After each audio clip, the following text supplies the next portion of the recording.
ជាយោថ្ងៃ17មេសាយើងរំដោះភ្នំពេញអន្តៈអាចក្រពន់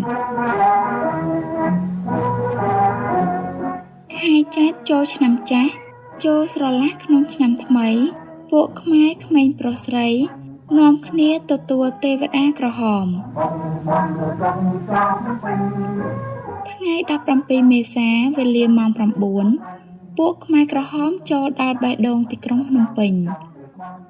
នៅក្បែរស្ពានជ្រោយចង្វាគេឃើញក្មេងមួយវងនាំគ្នាស្រែកជ័យយោនិងជូនពរស្វាគមន៍ដល់ពួកអឃាតករគ្មានពីរនេះអ្នកភ្នំពេញរត់ចូលសំងំក្នុងផ្ទះលបមើលកងទ័ពបដិវត្តស្អីវានោះតាមស្លាបព្រាពួកចិននៅផ្សារថ្មី 4-10 នាក់ចេញមកឈរទះដៃអបអរសាទរពួកអាព្រីបិសាចនឹកស្មានថាបែបវាឲ្យលក់គុយទាវតទៅទៀតហើយមើលទៅក្រោយមកខ្ញុំឃើញរូបថតចិនទាំងនោះនៅលើក្របទស្សនាវដ្តីរបស់ខ្មែរក្រហមដែលខ្ញុំមិនចាំឈ្មោះហើយដែលមានចំណងជើងថាប្រជាជននៅភ្នំពេញទាំងមូលបានចេញមកទទួលកងទ័ពបដិវត្តយើងហើយទះដៃអបអរនៅជ័យជំនះរបស់កងទ័ពយើង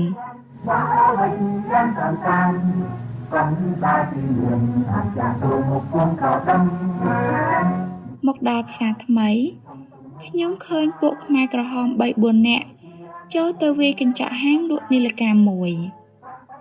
ម្ចាស់ហាងមានសញ្ជាតិចិនកាន់កាត់ខ្មែរតែនិយាយខ្មែរបៃឡាំ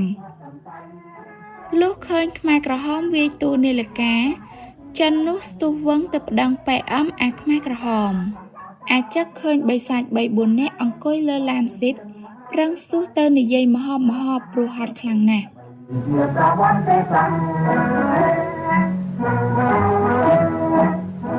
អាលោកជួយឃាមផងទាហានអាលោកវាយទូនាឡិកាឃាមអស់ហើយ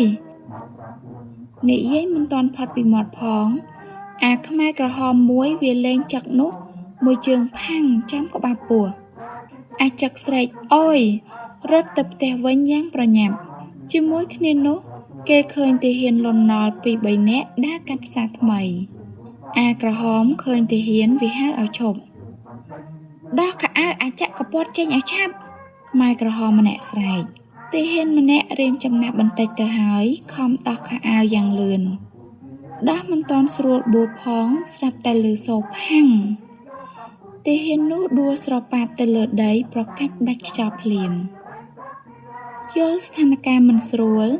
ទាហានម្នាក់ទៀតនៅក្មេងលហកនៅឡើយស្រាតខោវឹបស្រាប់តែប៉ៃ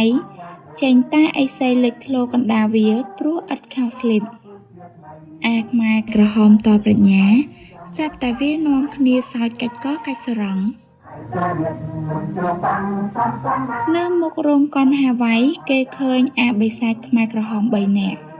អាម្នាក់មួយនោះខ្មៅដូចធ្យូងដើរសំដៅចូលទៅក្នុងភោជនីយដ្ឋានគ្រីស្តាល់ដើរទៅដល់មាត់ទ្វារស្រាប់តែទ្វាររបើកឯងអានោះភ័យស្រែកផ្លាត់មាត់រត់ថយក្រោយជួយផងខ្មាច់ឡងអាម្នាក់ទៀតស្រែកឲ្យមិត្តវាមិត្តឯងឈួតហើយវាមិនដែលមានខ្មៅអាណានៅកណ្ដាលក្រុងទេអាម្នាក់ដែលស្រែកចង្អុលប្រាប់មិត្តវាមិត្តឯងមិនជឿដើរទៅក្បែរទ្វារនោះមើលម៉ែអាណាទ្វាររបើកឯងចឹងអាខ្មែរក្រហមនោះធ្វើរឹកសង្ហាដើរចូលទៅភោជនីយដ្ឋានគ្រីស្តាល់ម្ដងគេដើរមួយធ្វើរឹកគេអស់ចានណាស់លុះដល់ក្បែរមាត់ទ្វារស្រាប់តែទ្វារបើកខ្ញាក់អានោះបែបទីទើរួចដើរទៅមុខទៀត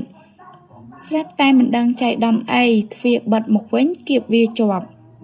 អានោះស្រែកលើសអាមុនទៅទៀតជួយផងភ្លាមនោះគេឃើញអាខ្មែរក្រហមទី3ស្ទុះទៅជួយមិត្តគេលុះអានោះទៅដល់ទ្វារបើកខ្ញាក់ឡើងវិញ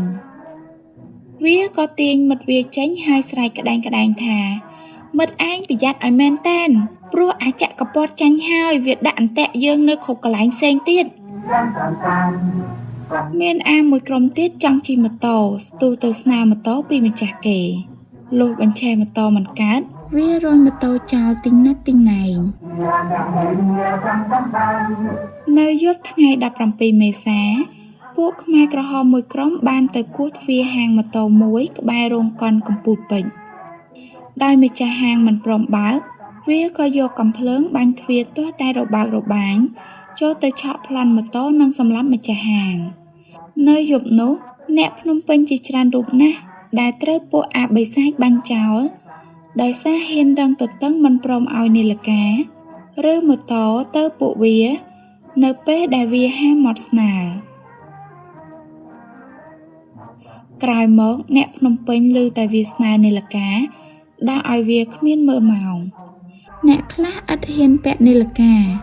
អ្នកខ្លះដោះនីលការលាក់ក្នុងហោប៉ៅខោនៅពេលឃើញពួកអាបិសាចដើរមកជិតHãy subscribe cho kênh Ghiền Mì Gõ để không bỏ lỡ